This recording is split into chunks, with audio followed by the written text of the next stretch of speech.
এ আমার ঝোলা চুরি করেছে, তাকে ফেরত নিয়ে আয়, এখনই ফেরত নিয়ে আয়। আয় আমার কাছে আয়।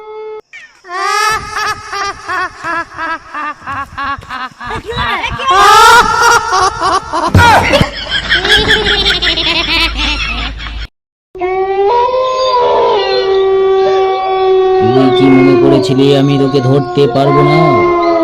আরে বালক, আমি হলাম সাধু। সাধু, তোকে ধরতে আমার 5 সেকেন্ড টাইম লাগবে না। আমার এই হাতের মধ্যে আছে যে কত জাদু, সেটা তোর জানা নেই।